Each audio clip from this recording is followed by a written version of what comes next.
Haleluya.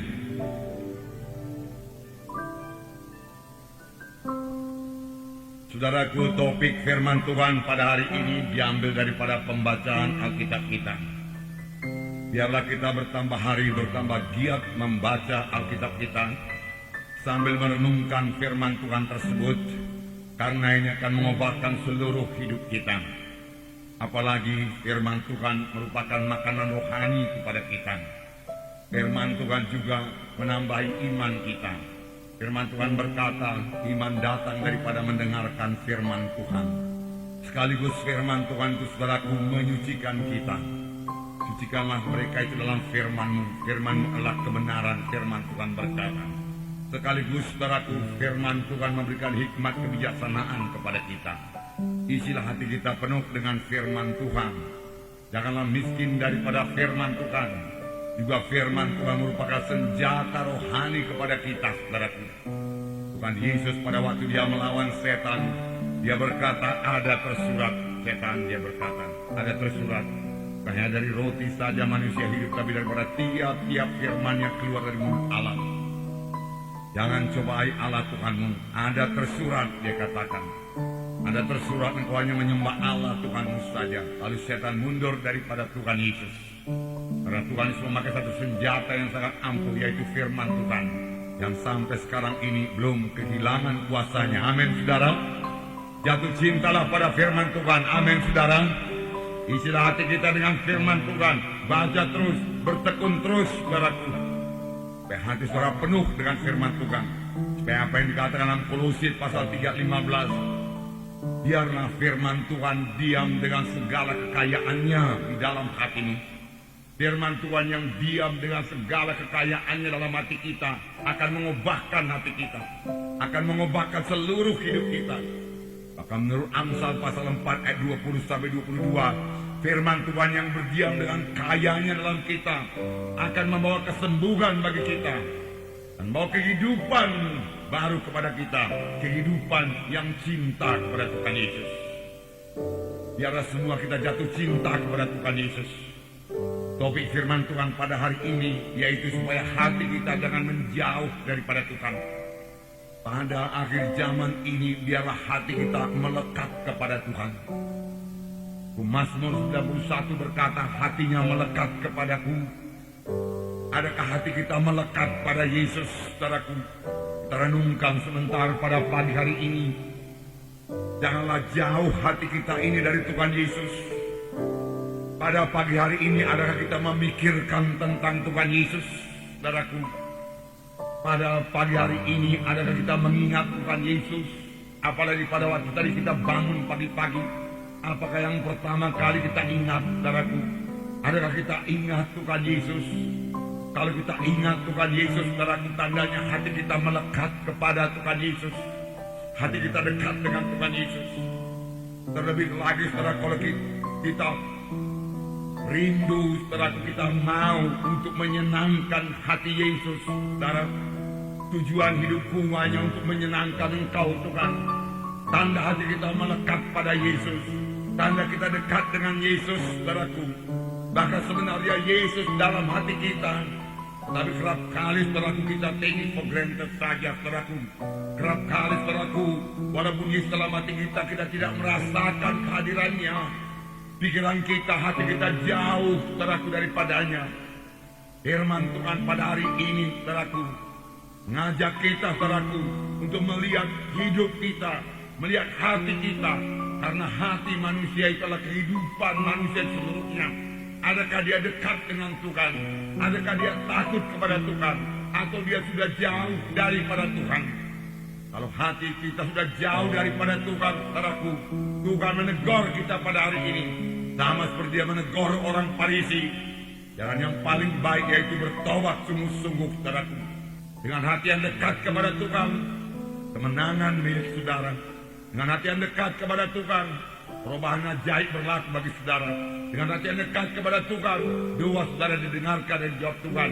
Dengan hati yang dekat kepada Tuhan, saudara kuat dalam Tuhan.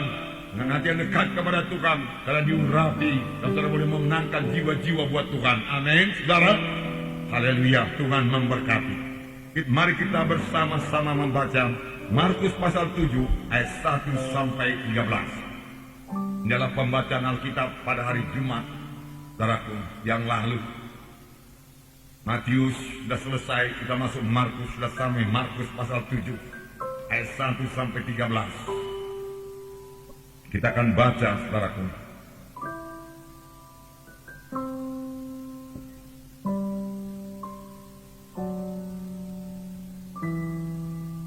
Mari bersama-sama. Pada suatu kali, serombongan orang Farisi dan beberapa ahli Taurat dari Yerusalem datang menemui Yesus. Mereka melihat bahwa beberapa orang muridnya makan dengan tangan najis, yaitu dengan tangan yang tidak dibasuh. Sebab orang-orang seperti orang-orang Yahudi lainnya tidak makan kalau tidak melakukan pembasuhan tangan lebih dahulu, karena mereka berpegang pada adat istiadat nenek moyang mereka. Dan kalau pulang dari pasar, mereka tidak makan kalau tidak lebih dahulu membersihkan dirinya. Banyak warisan lain lagi yang mereka pegang, umpamanya hal mencuci cawan, kendi, dan perkakas-perkakas tembaga. Karena itu orang-orang Farisi dan ahli-ahli Taurat itu bertanya kepadanya, "Mengapa murid-muridmu tidak hidup menurut adat istiadat nenek moyang kita, tetapi makan dengan tangan najis?" Jawabnya kepada mereka, "Benarlah nubuat Yesaya tentang kamu, hai orang-orang munafik. Sebab ada tertulis, bangsa ini memuliakan aku dengan bibirnya, padahal hatinya jauh daripadaku. Percuma mereka beribadah kepadaku, sedangkan ajaran yang mereka ajarkan ialah perintah manusia. Perintah Allah kamu abaikan untuk berpegang kepada adat istiadat manusia." Yesus berkata pula kepada mereka, "Sungguh pandai kamu mengesampingkan perintah Allah, supaya kamu dapat memelihara adat istiadatmu sendiri. Karena Musa telah berkata, hormatilah ayahmu dan ibumu, dan siapa yang mengutuki ayahnya atau ibunya harus mati. Tetapi kamu berkata, kalau seseorang berkata kepada bapaknya atau ibunya, apa yang ada padaku yang dapat digunakan untuk pemeliharaanmu sudah digunakan untuk korban, yaitu persembahan kepada Allah, maka kamu tidak membiarkannya lagi berbuat sesuatu pun untuk bapaknya atau ibunya. Dengan demikian firman Allah kamu nyatakan tidak berlaku demi adat istiadat yang kamu ikuti itu, dan banyak hal lain seperti itu yang kamu lakukan." Saudaraku, di sini kita melihat orang-orang Farisi, orang-orang Yahudi datang kepada Tuhan Yesus. Mereka dari luar kelihatan sangat beragama, sangat mematuhi peraturan-peraturan agama, sampai kepada peraturan yang sekecil-kecilnya. Tetapi peraturan-peraturan yang mereka lakukan hanya bahagian luar saja, hanya bahagian badani saja. Misalnya hal mencuci tangan. Mencuci tangan kalau mereka mau makan, memang satu hal yang baik juga untuk kebersihan. Tetapi terutama yang mereka tegurkan kepada murid-murid Tuhan Yesus bukan soal kebersihan. Mereka merasa itu melanggar undang-undang Tuhan. Kemudian mereka mempunyai adat pembasuhan lagi. Misalnya mereka baru pulang dari pasar, dari pekan, mereka membasuh tangannya supaya suci, dia katakan. Oleh sebab itu pada waktu murid-murid makan dengan tangan yang tidak berbasuh, mereka berkata, mereka makan dengan tangan yang najis. Mereka itu najis, demikian dikatakan. Dan mereka juga punya adat pembasuhan. Pembasuhan cawan, kendi, barang-barang perkakas dari perak, dan lain sebagainya. Jadi banyak-banyak pembasuhan. Tiap-tiap hari berbasuh, tiap-tiap hari dibasuh, saudaraku. Itulah yang mereka pikir yang membawa mereka pada kesucian. Pembasuhan yang dari luar saja. Dan pada waktu mereka melihat murid-murid Tuhan Yesus makan dengan tangan yang tidak berbasuh, mereka merasa itu sangat najis. Nah, mereka berkata kepada Tuhan Yesus, "Mengapa murid-muridmu makan dengan tangan yang tidak berbasuh, dengan tangan yang najis?" Lalu Tuhan Yesus mengajar mereka. Tetapi kali ini Tuhan Yesus mengajar mereka dengan satu perkataan yang sangat keras. Tuhan Yesus memakai perkataan, "Hai kamu orang munafik," dia katakan. "Hai kamu orang yang berpura-pura," dia katakan. "Kamu tidak mengatakan apa yang dalam hatimu. Kamu hanya mementingkan bagian luar saja. mulutmu manis kepadaku, Tuhan Yesus berkata, tetapi hatimu jauh daripadaku. Percumalah kamu beribadah kepadaku, Tuhan berkata. Yang perlu kepadaku adalah soal hati, Tuhan berkata. Bukan soal mulut, dia katakan, dan bukan soal luaran saja. Kamu beribadah kepadaku, tapi hatimu jauh daripadaku. Percuma saja, dia katakan. Dan perintah Allah kamu abaikan untuk melakukan adat istiadatmu. Perintah Allah kamu sampingkan, dia katakan, supaya kamu membuat adat istiadatmu. Dan firman Tuhan kamu putar balikkan untuk keuntungan dirimu sendiri. Sebab kamu berkata, aku tidak perlu menolong orangku, karena uang yang kupakai untuk menolong orang tuaku sudah kuberikan untuk korban persembahan kepada Tuhan, yang kebanyakan hanya alasannya saja supaya dia bebas tanggung jawab untuk menjaga orang tuanya. Padahal firman Tuhan dalam hukum 10 dikatakan, hormatilah ayahmu, hormatilah ibumu. Dengan demikian kamu mengabaikan firman Tuhan untuk kepentingan dirimu sendiri. Tuhan Yesus berkata. Jadi pada hari ini, saudaraku, kita melihat soal hati. Adakah hati kita ini dekat kepada Tuhan? Adakah hati kita patuh kepada Tuhan? Saudaraku, tidak cukup hanya mendengar saja. Kita ke gereja bukan hanya untuk mendengar firman Tuhan saja. Kita ke gereja untuk mendengar firman Tuhan dan untuk melakukan firman Tuhan, untuk mempraktekkan firman Tuhan di dalam hidup kita, saudaraku. Dan itu hanya bisa dilaksanakan kalau kita memperhatikan firman Tuhan tersebut, saudara, dan kita menyangkal diri untuk melaksanakan firman Tuhan tersebut, menyangkal kehendak daging kita ini supaya kita bisa melakukan firman Tuhan. Tanda hati kita dekat kepada Tuhan, saudaraku, adalah kita takut akan Tuhan. Takut akan Tuhan, kita mematuhi Tuhan. Saudaraku, terlebih pada akhir zaman ini, tanpa hati yang melekat kepada Tuhan, kita tidak akan menang dalam mengikut Tuhan. Pada akhir zaman ini, tanpa hati yang dekat dengan Tuhan, hanya dengan hati yang jauh daripada Tuhan, hati yang penuh dengan segala perkara pada dunia ini, persoalan dunia ini, tidak akan bisa bertahan, saudaraku, melawan segala godaan setan dan godaan daya tarik materialistis dunia ini, saudaraku. Tetapi kalau hati kita dekat kepada Tuhan, Yesus yang terindah kepada kita, Yesus yang termulia kepada kita, dan jatuh cinta kepada Tuhan Yesus, itulah yang membawa kita untuk tetap bersekutu dengan Tuhan Yesus dan menang mengikut Yesus di tengah-tengah segala gelombang dunia ini. Tidak bisa menghanyutkan kita. Amin, saudara. Jadi dekat dengan Yesus, saudaraku. Dekat dengan Yesus. Minggu yang lalu kita mendengarkan firman Tuhan mengenai Nuh. Firman Tuhan berkata pada waktu itu dunia ini penuh dengan kejahatan.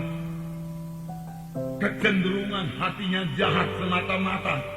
Mereka berpikir perkara yang jahat. Mereka mau melakukan perkara yang jahat. Bahkan mereka mengucapkan perkataan yang jahat. 100 tahun lamanya mereka mengejek Nuh. Tapi firman Tuhan juga berkata, adapun Nuh itu seorang yang benar dan suci. Haleluya. Saudaraku, Tuhan, saudaraku, mau sidangnya benar dan suci pada akhir zaman ini.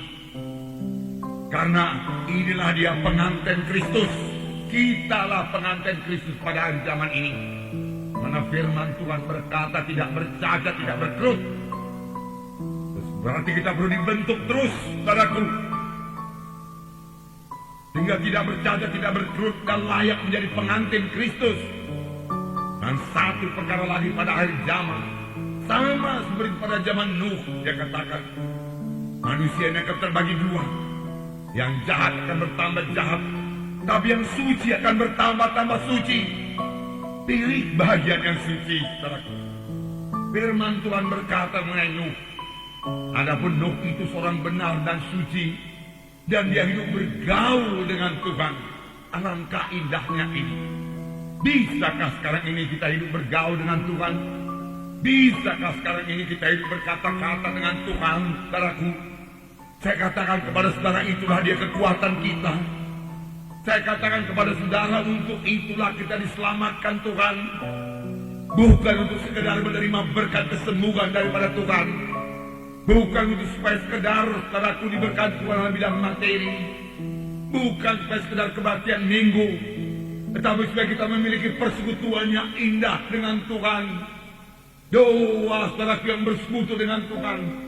Mana firman Tuhan berkata, berdoalah kamu senantiasa. Firman Tuhan berkata, dan kita memiliki persekutuan, kita mendengar suara Tuhan, dan kita berkata-kata dengan Tuhan. Entahkah itu dalam hati kita, saudaraku, entahkah kita ucapkan, tapi kita merasakan kehadiran Tuhan dalam hidup kita, dan kita bisa berkata-kata dengan Dia, dan kita memiliki sukacita bersama-sama dengan Yesus. Inilah hidup anak Tuhan pada akhir zaman, sama sebagaimana hidup Nuh, saudaraku. Hidup Nuh bergaul dengan Tuhan. Amin, saudara. Itu hati yang dekat, saudaraku, kepada Tuhan. Hati yang melekat kepada Tuhan. Saudaraku, hati yang mengasihi Tuhan. Bagaimana kalau seorang dalam dunia ini saling mengasihi satu sama lain? Dia suka dekat satu sama lain. Bagaimana kalau dalam dunia ini, saudaraku, orang saling mengasihi satu sama lain, saudaraku? Dia suka berkata-kata satu sama lain. Demikian kalau kita cinta kepada Tuhan Yesus, kita suka berkata-kata kepada Tuhan Yesus. Lalu mata kita tidak melihat Dia, kita ingat Dia selalu. Adakah kita mengingat Yesus selalu, saudaraku? Atau barang yang lainkah yang kita ingat, saudara? Adakah kita ingat Yesus selalu, saudara? Adakah kita berkata-kata dengan Dia, saudara? Adakah kita fellowship dengan Dia, saudara? Adakah tujuan hati kita menyenangkan hati Yesus, saudara? Saudara, itulah hati yang dekat kepada Tuhan Yesus. Dan kita akan mendengar suara Tuhan. Dan kalau kita sudah mendengar suara Tuhan, sama sebagaimana Nuh mendengar suara Tuhan, apakah yang diperbuat oleh Nuh? Nuh melakukan segala sesuatu yang diperintahkan Tuhan, tepat seperti yang diperintahkan Tuhan kepadanya. Tidak menyimpang ke kiri, tidak menyimpang ke kanan. Tepat. Tuhan berkata, bangun bahtera 300 meter panjangnya. Dia katakan 50 meter lebar, 30 meter tingginya. Dan Nuh berbuat tepat seperti yang diperintahkan Tuhan. Walaupun perintah Tuhan itu bukan satu pekerjaan yang mudah. Membangun bahtera 300 meter teraku sampai sekarang merupakan pekerjaan yang sukar, saudara. Itu lebih besar daripada gedung yang besar, saudara. Karena akan memuat segala binatang-binatang dan segala yang hidup dalam dunia ini. Tapi Nuh mengerjakannya dengan tekun. Perhatikanlah ini, saudaraku. Nuh patuh kepada Tuhan. Karena Nuh percaya kepada Tuhan. Kalau kita betul-betul mau selamat, saudaraku, saudara kita harus percaya dan patuh, maka kita akan mengalami berkat Tuhan. Dan dibutuhkan ketekunan juga, saudaraku, dalam mengikut Tuhan. Amin, saudara. Ketekunan, saudara, ketekunan. Sama sebagaimana Nuh tekun dan hadapi semua oposisi-oposisi yang mau menarik Nuh keluar dari jalan Tuhan.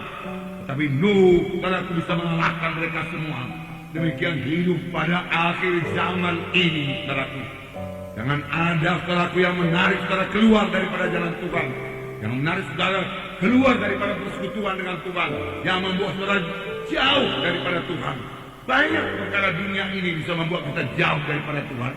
Perkara dosa, perkara duniawi, segala sesuatu dari TV ini, saudaraku, bisa memenuhkan hati kita dan pikiran kita, sehingga kita tidak memikirkan tentang Tuhan Yesus, saudara. Semua itu membuat kita jauh daripada Tuhan.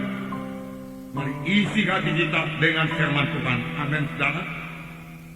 Firman Tuhan menekankan sekali lagi dalam Yehezkiel 33 ayat 31 sampai 32. Yehezkiel 33 ayat 31 sampai 32. Dan mereka datang kepadamu seperti rakyat berkerumun di hadapanmu sebagai umatku. Mereka mendengar apa yang kau ucapkan, tetapi mereka tidak melakukannya. Mulutnya penuh dengan kata-kata cinta kasih, tetapi hati mereka mengejar keuntungan yang haram. Sungguh engkau bagi mereka seperti seorang yang melakukan syair cinta kasih dengan suara yang merdu dan yang pandai main kecapi. Mereka mendengar apa yang kau ucapkan, tetapi mereka sama sekali tidak melakukannya. Saya kasihan kepada Nabi Yehezkiel, saudaraku. Apa yang jadi kepada Nabi Yehezkiel ini, saudara lihat di sini. Dia datang kepada rakyat, dan rakyat berkerumun mendengarkan apa yang dikatakannya. Dan mereka mendengarkan apa yang kau ucapkan dikatakan, tetapi mereka tidak melakukannya. Mereka mendengarkan, mereka mengiyakan dikatakan, mulutnya penuh dengan kata-kata cinta kasih, tapi hati mereka tidak di situ. Hati mereka mengejar keuntungan yang haram. Pikiran mereka mengenai bisnis mereka di luar. Pikiran mereka mengenai barang-barang materi di luar sana. Lalu Yehezkiel naik terus. Apa yang jadi kepada Yehezkiel? Yehezkiel sebagai badut di tengah-tengah mereka. Firman Tuhan berkata ayat 32. Sungguh engkau bagi mereka sebagai seorang yang melakukan sayur cinta kasih dengan suara yang merdu dan yang pandai main kecapi. Mereka mendengar apa yang kau ucapkan, tetapi mereka sama sekali tidak melakukannya. Inilah roh akhir zaman, saudaraku. Mereka mau, saudaraku, mendengarkan firman Tuhan sebagai penghiburan di gereja, saudara. Tetapi mereka sama sekali tidak mau menyangkal dirinya untuk melaksanakan firman Tuhan. Betapa menyedihkan. Nabi Yehezkiel berkhotbah. Oh, mereka menerima perkataan yang manis. Mereka sukakan perkataan yang manis. Maka dikatakan di sini engkau kepada mereka sebagai orang yang menyanyikan lagu cinta kasih, dan mereka senang, mereka tertawa. Tetapi mereka tidak mau melakukan apa yang kau katakan. Firman Tuhan berkata, saudaraku, banyak sekarang ini saudaraku datang ke gereja, saudaraku, untuk mencari hiburan. Saudaraku, ke gereja bukan untuk mencari hiburan, saudaraku. Memang kita bersuka cita di gereja, tidak bisa dibantah, karena Roh Kudus hadir di tengah-tengah kita. Kita bersekutu dengan Tuhan, dan Roh Kudus menguatkan kita untuk melaksanakan firman Tuhan. Firman Tuhan juga berkata, hendaklah kamu jadi pelaku-pelaku firman Tuhan, bukan hanya pendengar saja. Mari lakukan firman Tuhan, maka saudara akan menerima berkat Tuhan sepenuhnya kepada saudara. Belakangan ini, saudaraku, kita mendengarkan firman Tuhan mengenai perkunjungan, di mana jiwa-jiwa perlu dikunjungi, di mana jiwa-jiwa perlu dibawa kepada Tuhan, karena banyak jiwa-jiwa terhilang. Ada jiwa yang mundur, ada jiwa yang perlu dimuridkan. Mereka belum training, saudaraku. Dan bahkan mereka tidak mengerti apa itu training. Mereka memerlukan bimbingan. Saudaraku, dengan suara Roh Kudus waktu saudara berdoa, apalagi pada waktu KKS sudah dibicarakan pada saudara untuk mengunjungi jiwa-jiwa tersebut. Saudara mengunjungi jiwa-jiwa perlu tindakan. Tidak cukup dengan doa saja, saudaraku. Kita harus memberikan waktu kita untuk mereka, saudara. Paulus berkata kepada orang Tesalonika, apa yang dikatakan? Kami sangat cinta kepadamu. Oleh sebab itu kami bukan saja rela membagikan Injil Allah kepadamu, tapi kami juga rela membagi hidup kami dengan engkau. Kami sharing hidup kami dengan engkau. Kami bagikan bagian dari hidup kami kepadamu, karena engkau sangat kami kasihi. Hati yang dekat dengan Tuhan, hati yang mengasihi Tuhan, hati yang mengasihi Tuhanlah hati yang mengasihi jiwa-jiwa. Amin, saudara. Mengasihi tidak cukup hanya dengan perkataan saja. Mengasihi harus dengan perbuatan. Firman Tuhan berkata, sama sebagaimana iman tanpa perbuatan juga kosong, demikian kasih juga dengan perbuatan. Lihatlah jiwa-jiwa. Dan rasakanlah bagaimana indahnya memenangkan jiwa-jiwa buat Tuhan.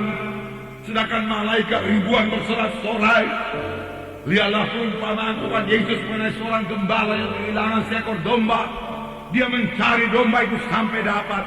Ketika dia dapat domba itu, dia pangku domba itu. Dia bersuka cita karena domba yang hilang telah kembali. Demikian kalau saudara memenangkan jiwa-jiwa terakhir, saudara boleh kesukaan daripada Tuhan. Dan dengan kesukaan daripada Tuhan, hidup rohani saudara bertumbuh. Hidup rohani saudara berbuah. Bukankah Tuhan menghendaki kita bertumbuh? Amin, saudara. Amin, saudaraku. Tuhan menghendaki kita berbuah. Amin. Bahkan firman Tuhan berkata, pohon yang tidak berbuah ditebang.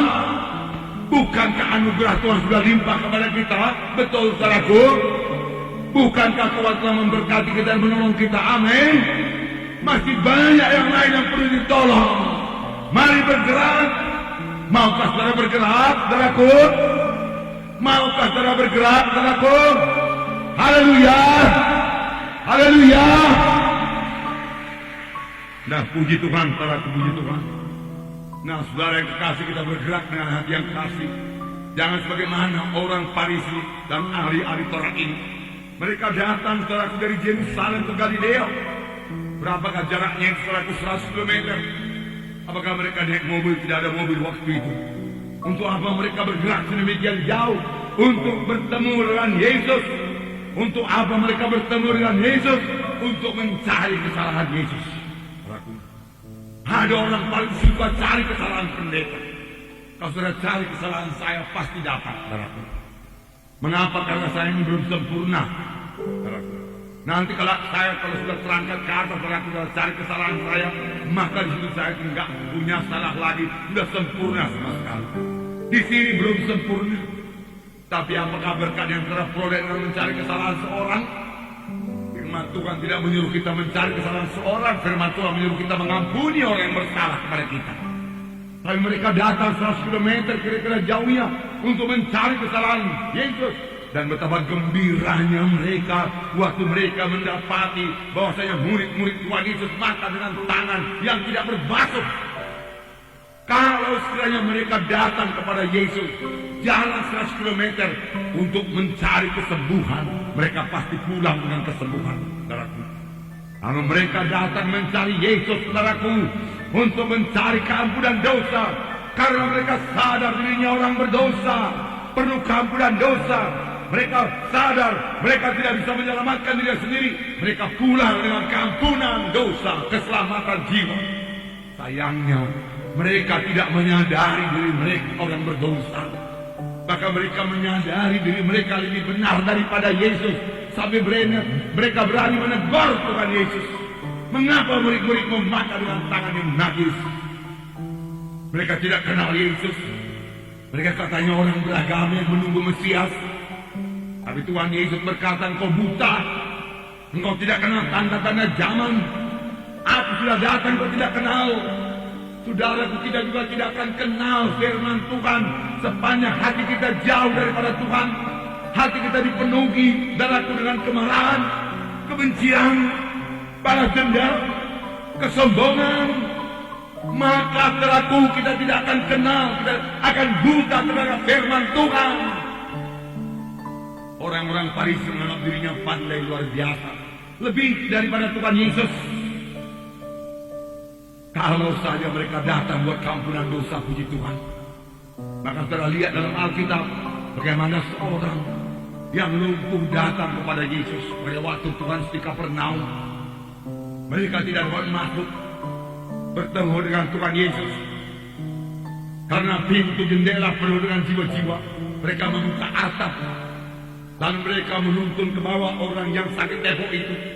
Firman Tuhan berkata, ketika Tuhan Yesus melihat iman mereka itu, ketika Tuhan Yesus melihat iman dan tindakan mereka itu sebenarnya, karena iman nyatakan dengan tindakan, apakah kata Tuhan Yesus? Hai anakku, dosamu sudah diampuni. Hai anakku, dosamu sudah diampuni. Berdosakah kita pada hari ini? Mari datang kepada Tuhan Yesus dengan iman.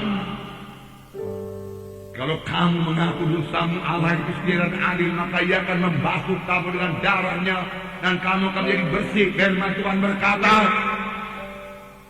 Kemudian ahli Taurat orang Farisi mulai bicara. Mereka berkata, siapa orang ini sehingga dia bisa mengampuni dosa? Tetapi Yesus mengetahui hati mereka itu. Hati-hati, saudaraku, saya tidak mengetahui hati saudara. Tetapi Yesus mengetahui hati saudara, hati kita masing-masing. Tidak ada terlindung kepada Tuhan Yesus. Apakah kita mencari kemuliaan diri kita sendiri, mementingkan diri kita sendiri saja, saudaraku? Bertobat, bertobat. Tuhan, berikan rahmat yang lebih, memberi kemuliaan kepada amat Tuhan. Aku tidak boleh curi kemuliaan. Jangan kamu nyombongkan diri, Tuhan berkata. Andaikan saudara menyanyi punya talenta, beri kemuliaan bagi Tuhan. Amin, saudaraku. Nah, saudaraku,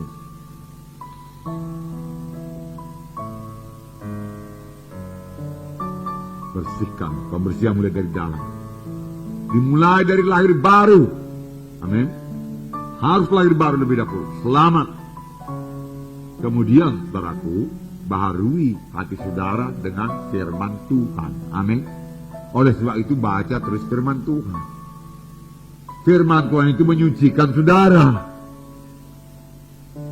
Saudaraku mengikut Tuhan ini, saudaraku, nah, harus menyangkal diri. Harus ada waktu baca firman Tuhan. Nah, selama sebagaimana saudara berangkat kerja di pagi hari, saudara harus punya waktu makan sarapan. Demikian saudaraku secara rohani, saudara harus punya waktu makan makanan rohani. Amin. Makan makanan rohani. Kemudian berdoa. Alangkah indahnya berdoa di pagi hari. Jangan lakukan dulu apa-apa sebelum berdoa. Bangun bersuka cita dan berlutut kepada Tuhan dan berseru pada nama Tuhan. Tuhan Yesus, terima kasih buat hari yang baru. Terima kasih buat perlindunganmu. Besarlah kasih, besarlah kemurahanmu. Selamat sejahtera kami pada pagi hari ini. Segala puji hormat syukur bagimu. Ku sembah kau Tuhan. Ku sembah kau Tuhan. Haleluya. Kalau saudara pandai menyanyi, silakan menyanyi buat Tuhan. Silakan menyanyi dalam roh. Silakan menyanyi nyanyian biasa buat Tuhan.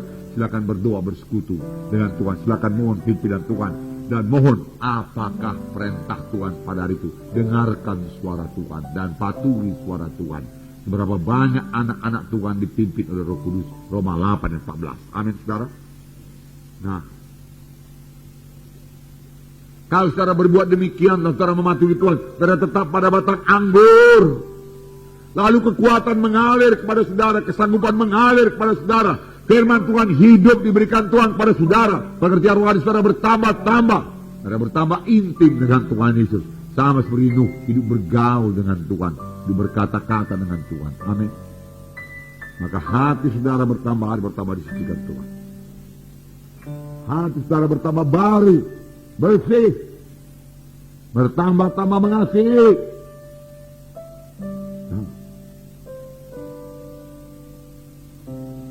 Hidupku ini bukannya aku lagi, tapi Yesus hidup dalamku. Amin. Kamulah terang dunia ini. Adakah kita menjadi terang dunia ini, saudaraku? Ya. Hidup kita lain daripada orang dunia ini. Dan orang dunia tahu hidup kita sudah berubah. Orang dunia mesti melihat hidup kita sudah berubah. Kita harus menjadi terang pada akhir zaman ini, saudaraku. Nah, inilah yang bertahan terhadap gelombang pada akhir zaman ini. Tekanan-tekanan pada akhir zaman ini. Penderitaan pada akhir zaman ini. Yaitu orang yang tetap dalam Yesus. Bersekutu dengan Yesus. Dalam doa yang tetap bersekutu dengan Yesus. Dalam firman Tuhan. Dalam pelayanan. Tidak boleh cukup hanya berdoa. Baca firman Tuhan saja mementingkan diri sendiri. Tidak pernah memperhatikan orang lain keluar. Tidak pernah menginjili, memuridkan. Gak bisa juga, saudara harus memberi buah. Amin. Itu akan membuat saudara sibuk, saudaraku. Kerja buat Tuhan. Membuat bersekutu saudara bertambah indah. Dan bersyukur kepada Tuhan. Dan berkata-kata kepada Tuhan.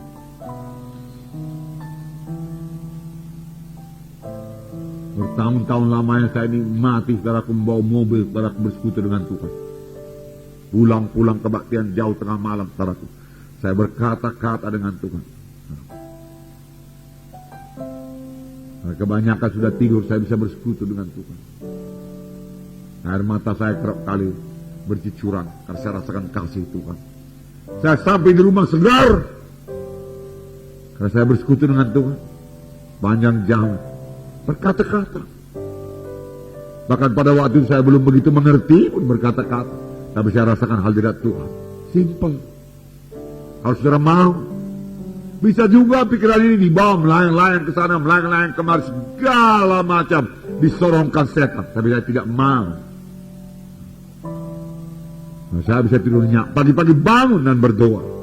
Bangun dan berdoa.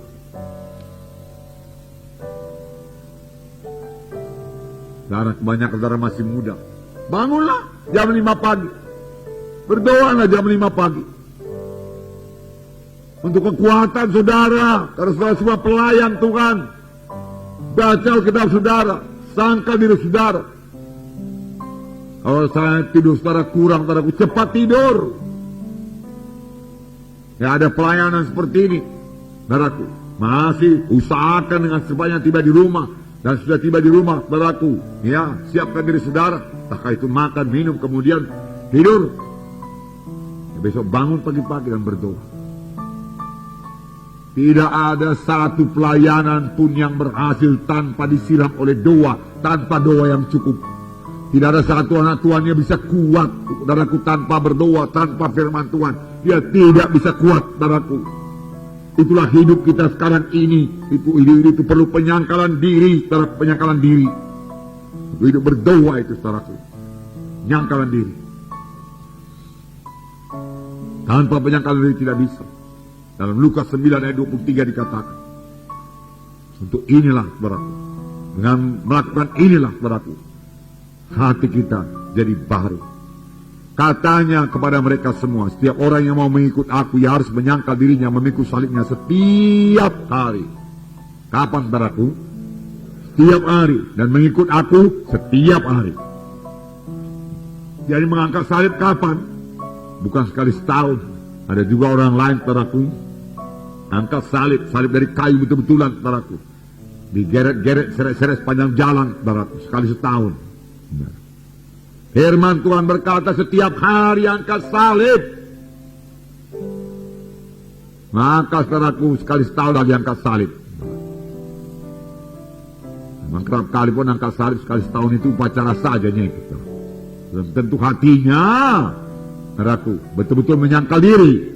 Belum tentu hidupnya menyangkal diri. Dan memikul salib. Saudara lihat orang memikul salib, saudara lihat Tuhan Yesus memikul salib. Menderita apa tidak, saudara? Menderita. Menderita. Tapi Yesus sukacita. Sukacita. Petrus boleh jadi disalib juga, cuma disalib terbalik, saudara. Dia tidak takut. Dia bersukacita. Saudara. Penderitaan kita apa? Karena saudara tidak mau kompromi, saudara akan menderita. Karena saudara memberitakan Yesus, saudara akan menderita. Karena saudara diserang oleh setan, saudara akan menderita. Walaupun kalau kita berjaga-jaga, kita pasti menang. Oleh sebab itu firman Tuhan berkata, berjaga-jagalah dan berdoalah. Berdoalah, berdoalah, berdoalah. Sangkal diri untuk berdoa di pagi hari. Sangkal diri untuk berdoa di pagi hari. Menyangkal diri untuk baca Alkitab. Renungkan firman Tuhan. Kapan mulai datang pikiran-pikiran yang tidak senonoh, yang tidak patut dari setan, tolaklah. Amin, saudaraku. Tolak, saya buang kau dalam nama Yesus. Saya tidak mau engkau di dalam nama Yesus. Demikian. Kapan setan mulai menyodorkan, saudaraku, buku-buku yang tidak layak, yang merugikan saudara, tolaklah. Alkitab kita masih banyak, buku rohani masih banyak mau dibaca, saudara. Amin, saudara. Ya. Lalu betul-betul, saudaraku, yang di dalam ini suci, saudara. Hati yang dikuduskan dan hati kita dekat dengan Yesus, bersatu dengan Yesus. Yesus dalam hati kita, amin, saudaraku. Tidak sampai seperti yang dikatakan Tuhan kepada orang Farisi, hatinya jauh daripada aku. Tapi biarlah Tuhan Yesus berkata, aku berada dalam hatinya. Yesus, saudara, berkata, aku hadir anakku, Tuhan berkata. Di manakah engkau, Tuhan Yesus? Aku ada dalam hatimu, anakku. Alangkah indahnya. Aku ada dalam engkau, anakku. Engkau tidak perlu takut, anakku. Aku beserta dengan engkau, anakku. Dia berkata, yang paling indah. Nah, saudara. 1 Petrus 2 ayat 20-21. 1 Petrus 2. Adakah penderitaan? Ada. Bukankah penderitaan saya sudah ditanggung Tuhan Yesus? Saudara berkata, betul. Loh, kok masih ada penderitaan? Saudara berkata, Penderitaan yang ditanggung Tuhan Yesus, penderitaan kutuk dosa, penyakit, kemiskinan, kematian kedua kali, itu sudah ditanggung Tuhan Yesus. Karena Tuhan Yesus telah menjadi substitusi kita untuk itu, ganti kita untuk itu, amin. Tapi ada penderitaan lain lagi, dengar 1 Petrus 2:20. Sebab dapatkah disebut pujian jika kamu menderita pukulan karena kamu berbuat dosa? Bukan karena itu, bukan karena dosa. Tetapi jika kamu berbuat baik dan karena itu kamu menderita, maka itulah kasih karunia Allah. Sebab untuk itulah kita dipanggil, karena Kristus pun telah menderita untuk kamu dan telah meninggalkan teladan yang teladan bagimu, supaya kamu mengikuti jejaknya. Ia tidak berbuat dosa dan tipu daya tidak ada dalam mulutnya. Tetapi kemudian dia disalib untuk mengangkat dosa manusia ini. Karena saudara hidup benar, ya, saudara menderita. Sama sebagaimana Lot hidup benar, dia menderita daerah Sodom karena sekelilingnya dosa. Dan dia disingkirkan karena dia tidak mau ikut dosa. Demikian saudara boleh disingkirkan, diberhentikan dari pekerjaan karena saudara tidak mau kompromi. Itu macam penderitaan. Orang tidak mau berkawan kepada saudara karena saudara tidak mau kompromi. Puji Tuhan, masih banyak anak Tuhan begini banyak, saudaraku. Di mana saudara boleh membina persahabatan kasih yang suci, saudaraku. Ya, biar semua kita sesama anggota tubuh kita mengasihi dengan kasih yang suci, saudaraku.